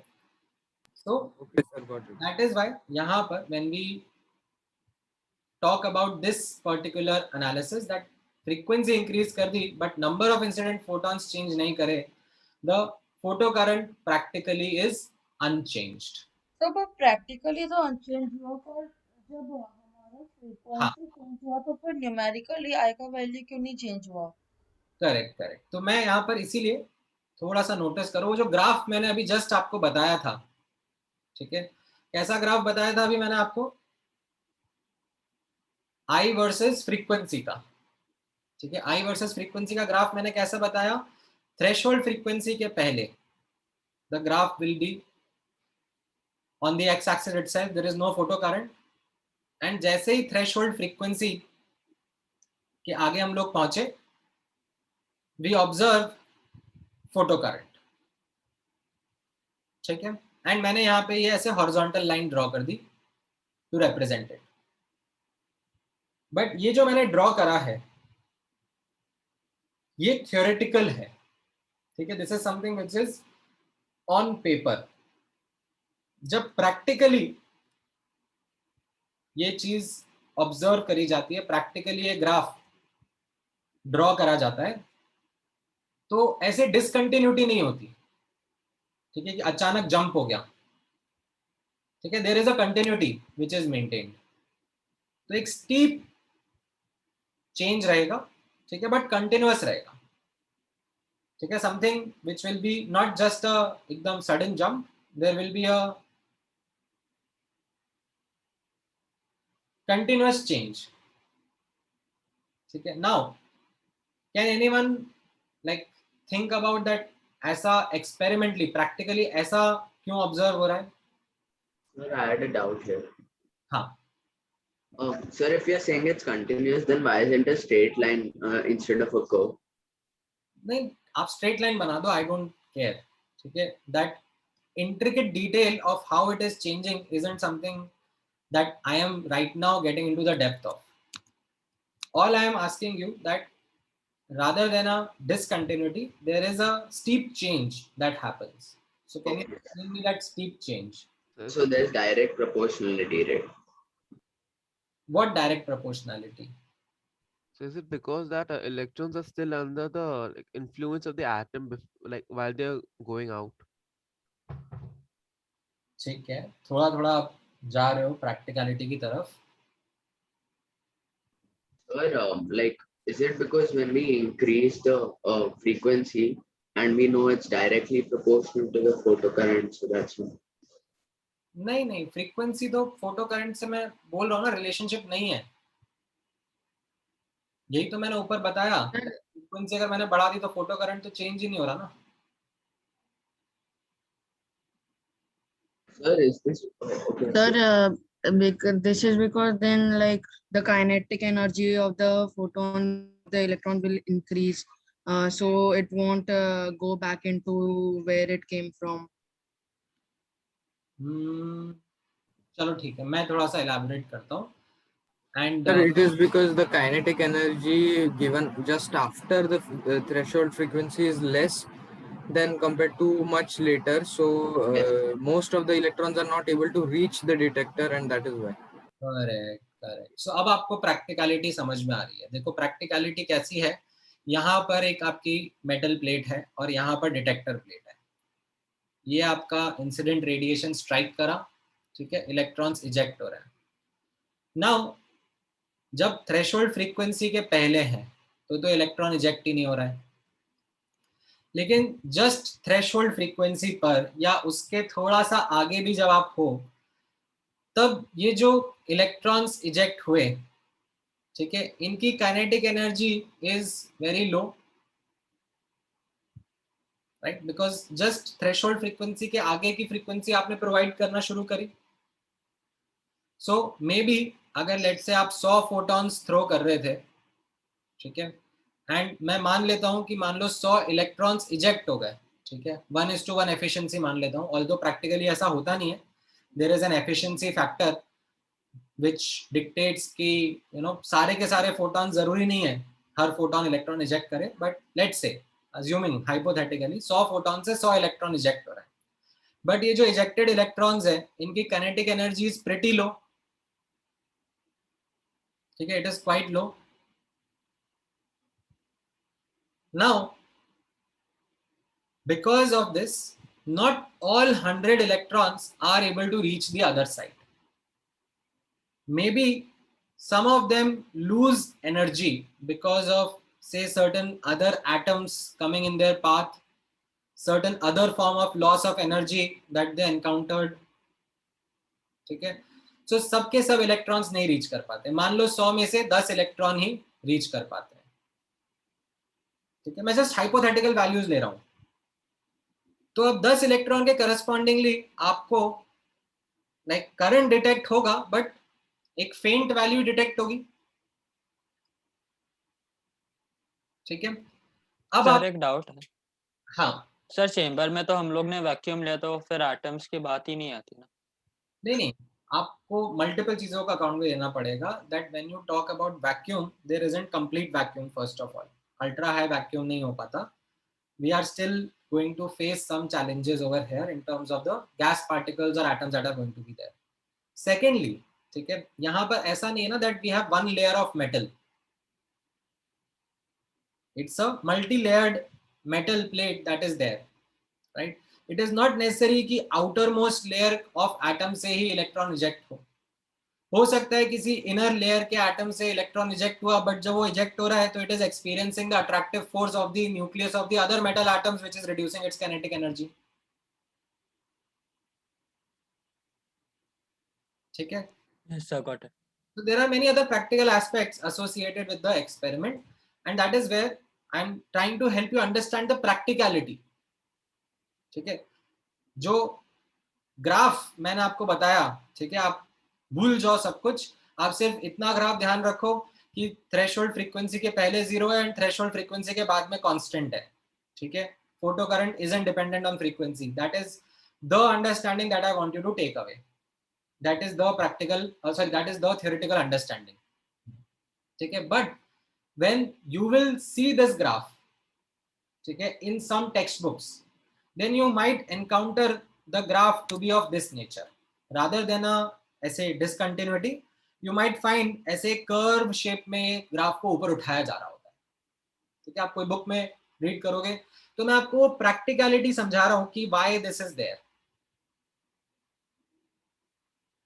ठीक है, अब आपने मान लो फ्रीक्वेंसी बढ़ा दी. ठीक है, you increase the frequency a bit more, तो इससे क्या हो जाएगा? फ्रीक्वेंसी बढ़ाने से जो इलेक्ट्रॉन्स थे इनको काइनेटिक एनर्जी थोड़ी सी और मिल जाएगी. There kinetic energy might become say moderate.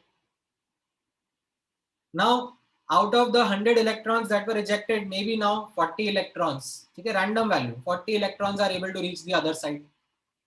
So as a consequence आपका फोटो करंट भी थोड़ा सा अब बढ़ेगा. ठीक है. Now beyond a certain point, ठीक है, beyond a certain frequency, what we find is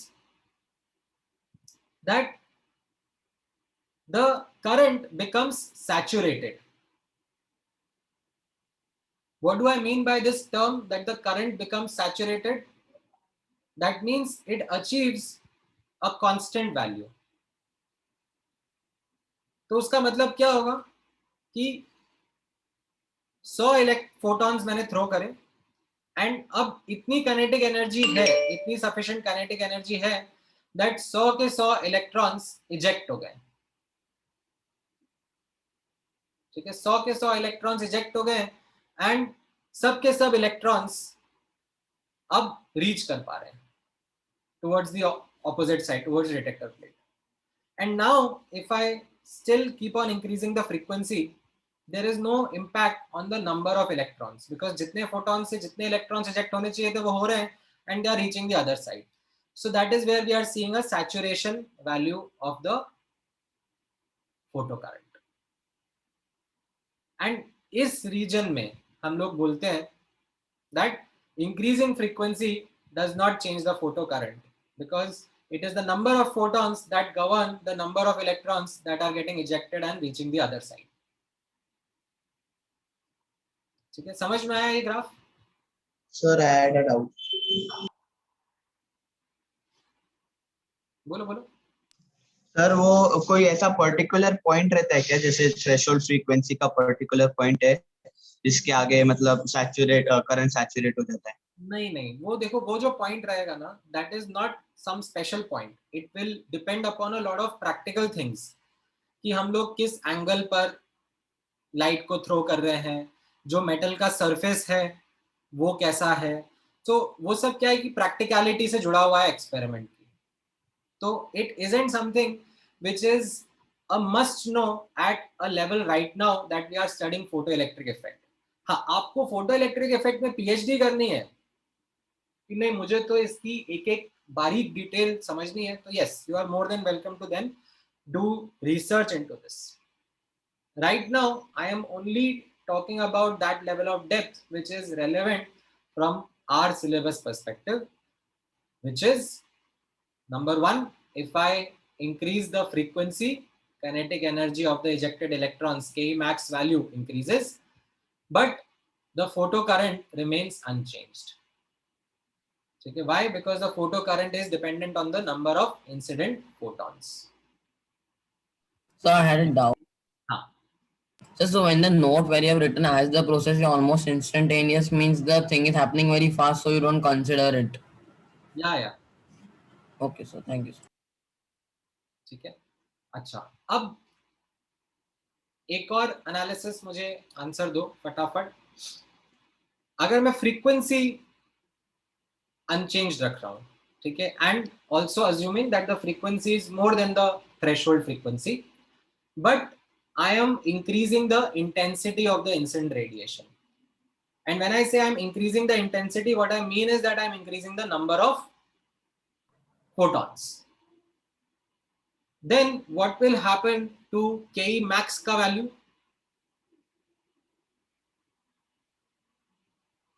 Any answers? Sure.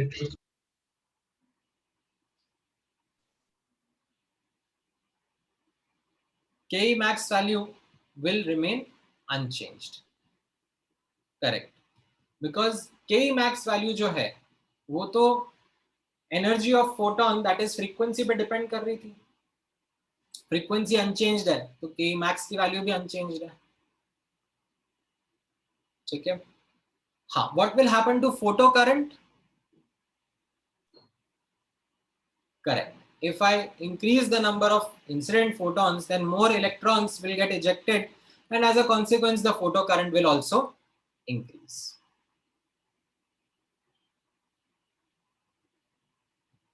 ठीक है. All right. 1 minute दो मुझे. Let me remove the answer, and then you can answer this question based on what we have just studied. फटाफट बताओ क्या answer रहेगा इस question का.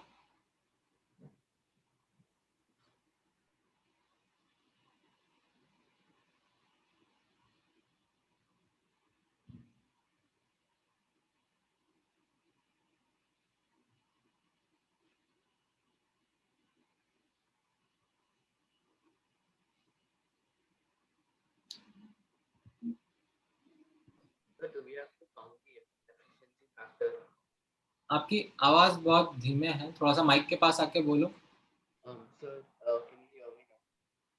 नहीं अनमोल, माइक के पास आके बोलो ना.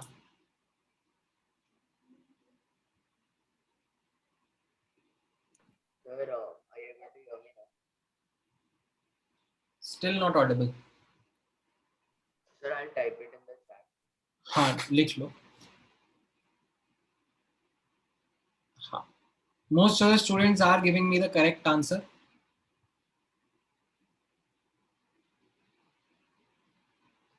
नहीं भाविन, आपका सही नहीं है, दोबारा देखो.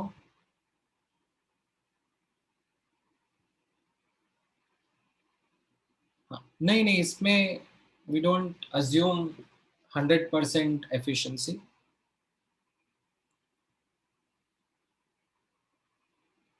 ठीक है, दैट्स वाई यहाँ पर अब आप नोटिस करो ये जो x है,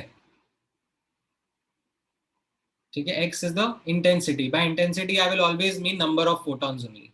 ठीक है, तो x इज डबल, मतलब नंबर ऑफ फोटॉन्स डबल कर दिए हैं, तो इससे इलेक्ट्रॉन्स इजेक्टेड बढ़ जाएंगे. ठीक है, y विल इंक्रीज. ठीक है, डबल होगा कि नहीं होगा वो मैं नहीं कह सकता गारंटी से, बट डेफिनेटली इंक्रीज तो होगा. And what will happen to the kinetic energy? ठीक है, काइनेटिक एनर्जी का नंबर ऑफ फोटॉन से लेना देना नहीं होता, वो तो सिर्फ वेवलेंथ या फ्रीक्वेंसी पे डिपेंड करेंगे, तो z will remain the same. So yes, D option is the correct answer. ठीक है, एक और क्वेश्चन मैं करा रहा हूँ. हाँ बोलो. आपने in the question you have given that wavelength is less than or equal to threshold wavelength. हाँ. No sir, actually I thought that उल्टा होता है ना फ्रीक्वेंसी का. हाँ yes sir. ठीक है. Sir, I have a doubt. हाँ बोलो. So why can't it be doubled? Like why can't we? नहीं there isn't a surety. ठीक है, जब आप इस एक्सपेरिमेंट को डिटेल में स्टडी करते हो ना, तो ऐसा कोई गारंटी नहीं है, ऐसा कोई श्योरिटी नहीं है दैट मान लो 2 फोटॉन्स आपने स्ट्राइक करे तो 2 के 2 इलेक्ट्रॉन्स इजेक्ट होंगे. ठीक है, इनफैक्ट जब डिटेल में स्टडी करा जाता है फोटो इलेक्ट्रिक इफेक्ट को, तो उसमें एक टर्म निकल के आती है called as photon efficiency, and that photon efficiency term talks about that कितने फोटॉन से कितने इलेक्ट्रॉन्स इजेक्ट हो पा रहे हैं. ठीक है, तो it isn't always 100%. That's why I asked you about that. ठीक है, अच्छा चलो ठीक है, वैसे अपना आज का टाइम हो गया है, कोई दिक्कत नहीं है. मैं एक और क्वेश्चन डिस्कस करना चाह रहा था, बट चलो मैं इसको नेक्स्ट क्लास में यहीं से स्टार्ट कर लूंगा. ठीक है, and based on this now I hope अब, ठीक है, जो ये मैंने आज स्टार्टिंग ऑफ द क्लास में एक्सेलरेटिंग और रिटार्डिंग पोटेंशियल के बारे में बताया था, you are able to better understand some of the questions that were done in the और that were given to you in the homework. ठीक है, तो अब आप उन क्वेश्चंस को एक बार फिर से अटेम्प्ट करना. ठीक है, एंड देन डिस्कस करते हैं. ठीक है, I had a doubt. Sir, can you please go a little bit down. Sir, can we leave? वही बिफोर आई आंसरिंग डाउट्स, अभी आज के लिए मैं इतना ही पढ़ा रहा हूँ, अब मैं कुछ और एक्स्ट्रा नहीं पढ़ा रहा हूँ. So those who don't have doubts can leave, and I will be sharing some questions, some more problems to be done on the group. ठीक है, so please make sure that you are added to the group and then you are updated on the discussions there. ठीक है, हाँ, अब doubt पूछो एक एक करके. Bye, sir. Thank you, sir. So can I? हाँ जयराज, यहाँ पर आप नोटिस कर लो 1 EV पर एटम, ठीक है, इज इक्वल टू 96.5, रफली 96.5 किलो जूल पर मोल. ठीक है, ये इंटर कन्वर्जन आप यूज कर सकते हो in some of the questions that you are going to come across. Sir, what is EV by atom? EV is unit of energy, na? Sir, EV upon atom.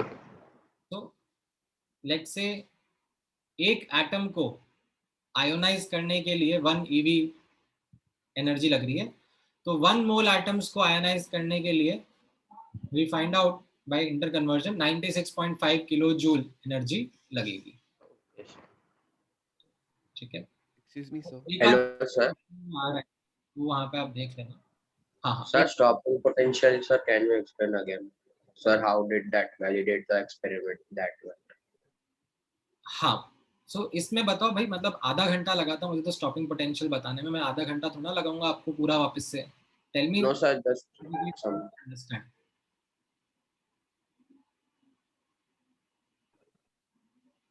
Specific. Sir, मुझे एक doubt था. So can I ask my doubt? बोलो Sir, Shaurya. can you scroll a So, little? should we read any book before coming to class or just revise the notes? जो पिछली class में पढ़ाया है वो आप रिवाइज करके आओ, दैट इज मोर इम्पोर्टेंट. ठीक है, Okay, sir. No, sir, this I understood, sir. The down part, how did that validate the experiment? That part.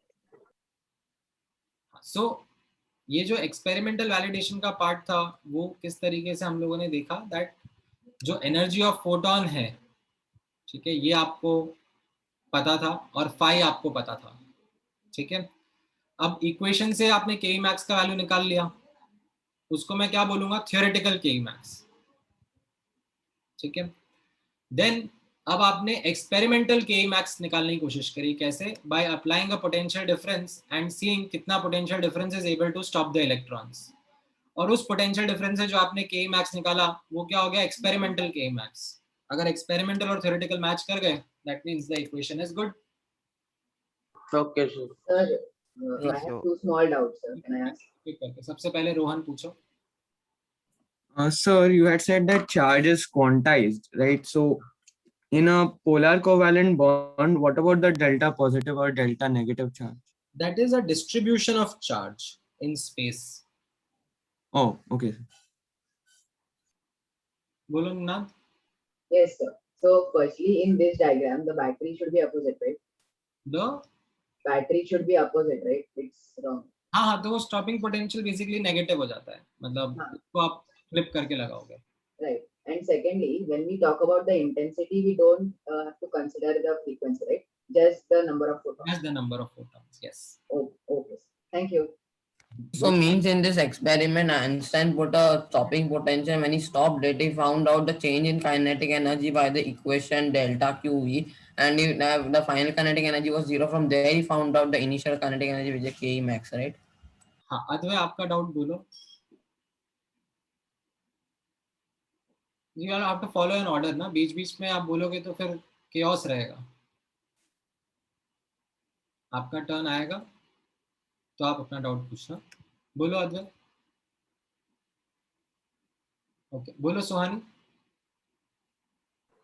So, the kinetic energy of the ejected electrons isn't always same, right? नहीं, सो यहाँ पर जो ये के max है, this is the maximum kinetic energy which the electrons can have. ठीक है, otherwise if you ask me the range of kinetic energy that the electrons can have, it can be from 0 to Ke max. So can you tell me like what makes it differ? Like, is it like something like those practical things you told us about, like the layers of atoms? That is one reason. Okay? That is one reason why the electrons might have a lesser kinetic energy coming out as compared to what they should be. ठीक है? जब ऐसा आप सोचो atoms की layers हैं, ठीक है? अभी कोई इनर लेयर का इलेक्ट्रॉन इजेक्ट हुआ, but when it is getting ejected, maybe it was under the influence of some other nucleus which retarded it. Okay, sir. And sir, can you tell me like a name of a book which I can just read through other than revising the notes, because I kind of understand better after reading? So definitely there is NCRT number 1. Yeah. You can refer for the basic theory aspects. Then there is another book called as Atkins. Okay, but that book isn't meant for students of 11th standard or 12th standard. That is a book that is written from the perspective of students pursuing masters in science. So spelling. So Okay. मतलब बहुत selectively आपको पढ़ना पड़ेगा. Like you have to just like look at the topic of photoelectric effect and then read it in a selective manner. So spelling. Atkins, Peter Atkins, Atkins. Sir, do you have like a PDF of it or something? मिल जाएगा आपको. I think available है and उसमें भी पुराना edition नया edition इतना फर्क नहीं पड़ेगा. अच्छा, okay, sir. आपको definitely मिल जाएगा. Excuse me, sir. बोलो Pranav. So I could not understand like how is free intensity not related to kinetic energy? Because we are saying intensity is related to number of photons in our discussions. Whenever we are increasing or decreasing intensity, we are going to be tweaking the number of photons only, while keeping the frequency constant. Sir, in this, sir, battery should be opposite, right? In this the figure. Instead Sir, of can you please scroll So, down? so why is the battery opposite in this case? हाँ, पहले प्रणव आप पूछो.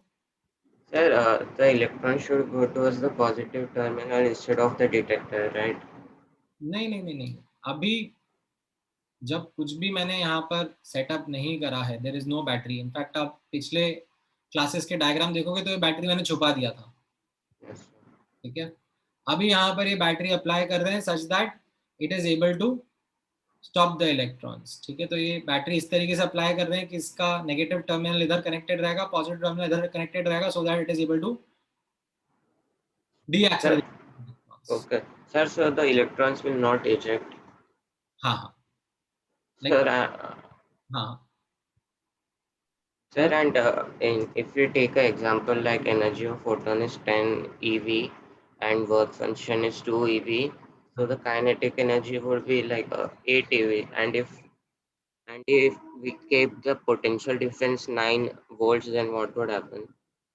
तब भी we will say that the electrons will not eject, क्योंकि हम लोग अब उन electrons को like as soon as the light is striking, ठीक है, the ejected electrons are going to be like attracted towards the right hand side.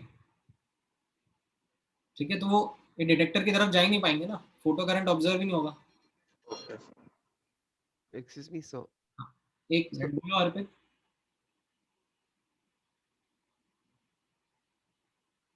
ठीक है, बोलो अमरते.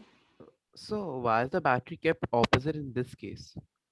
नहीं वो इट्स यहाँ पे नेगेटिव साइन पॉजिटिव साइन मैंने बताया ना, इसको आप उल्टा कर लो बैटरी को.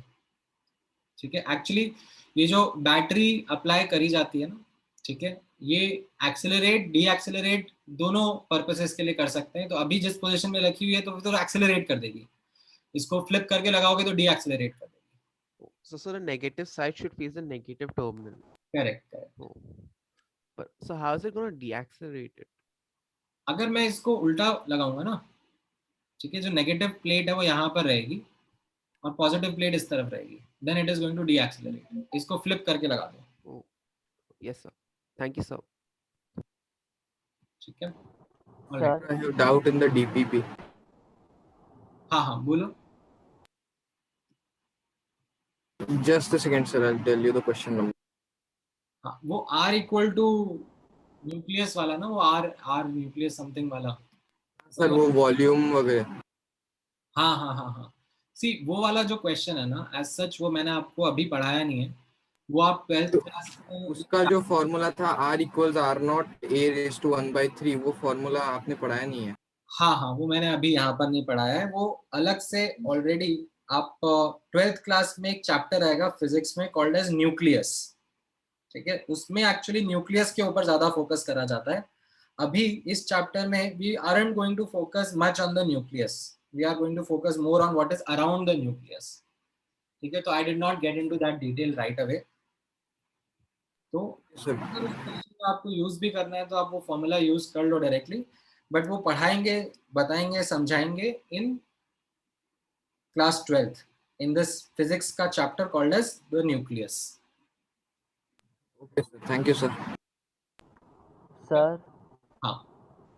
Sir, if lambda naught is equal to lambda, or sir nu naught is equal to nu, sir, will it affect the Einstein's experiment? नहीं, सो ये क्वेश्चन हम लोग पहले पिछली क्लास में भी डिस्कस करे थे. ठीक है, that the way in which we have defined nu naught, the way in which we have defined lambda naught, the definition is that nu naught से नीचे अगर फ्रीक्वेंसी है तो फोटो करंट ऑब्जर्व नहीं हो रहा है. न्यू नॉट पर भी फेंट फोटो करंट डिटेक्ट हो रहा है. ठीक है, that is the way in which the definition is. Now definitely अब आप जब बोलते हो कि sir if I put that in the mathematical equation over here तो काइनेटिक एनर्जी तो जीरो आ रही है, then how does it make sense, right?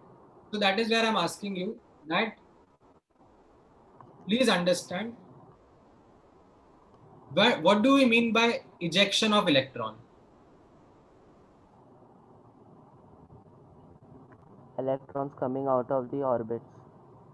And कहाँ जा रहा है? Away from the nucleus. Far, far, far away? Yes, sir. Can that far, far, far away be the detector plate? Yes, sir. Yes.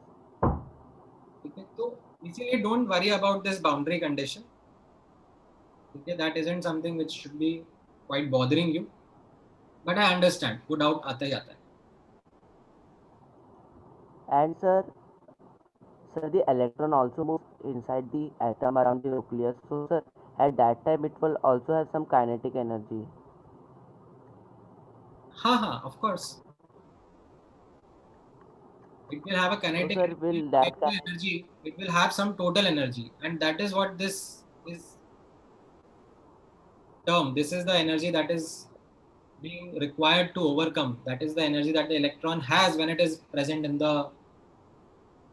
atom under the influence of nucleus. Okay, sir. And sir, if the number of photons exceed the number of electrons ejected, means all electrons are ejected, then sir, what will happen to kinetic energy and photocurrent? मतलब समझा नहीं मैं, दोनों अलग अलग चीजें आपने बात करी. No sir, in the last part you told that when we increase the number of photons, the kinetic energy remains same and photocurrent increases. Correct. Sir, but if we increase number of photons and all the electrons gets ejected, at that time what will happen to kinetic energy and photocurrent? नहीं, आप यहाँ पे notice करो ना, ये value क्या है. This is the के मैक्स वैल्यू. दैट मीन्स यहाँ पे मैंने मान लो 100 फोटॉन स्ट्राइक करे. ठीक है, 100 फोटॉन से 100 इलेक्ट्रॉन्स इजेक्ट हो रहे हैं मान लो. ठीक है, now do all these electrons have kinetic energy equal to K max? The answer is no. ठीक है, some might have low kinetic energy, some might have high kinetic energy. The maximum they can have is Ke max. ठीक है, now if I, and what does this depend upon? This depends upon the frequency of the incident radiation. Okay, so if I keep that frequency unchanged, मैं 100 की जगह 1000 photons भी डाल दूं, जिससे 1000 electrons भी निकल रहे हो, तो भी ये Ke max का वैल्यू थोड़ा चेंज होगा. No, sir, but if all the electrons, suppose there are only 100 electrons, they all get ejected out, and now you are applying 1000 photons, then what will happen? Then more electrons will get ejected. ठीक है, more electrons will get ejected, और उन ejected electrons की kinetic energy की range क्या होगी अभी भी? 0 से Ke max के बीच में. Ke max की वैल्यू किससे डिसाइड होती है? Ke max की वैल्यू तो फ्रीक्वेंसी ऑफ इंसिडेंट रेडिएशन से डिसाइड हो रही है ना. Yes, sir. That is not changing. Okay, sir. Thank you. ठीक है. Any other question, guys? Sir, that stopping potential, sir, it is not fully vacuum, right? It means some off atoms will be there. हाँ, practical तो रहेगा ही ना, कुछ practical aspects हैं जो कि रहते ही हैं. ठीक है. ऑल राइट देन, चलो, थैंक यू गाइस. एक ब्रेक ले लो. Thank you sir. Well rested before the next class. Chalo. Thank you. Thank you so much, sir. Bye bye.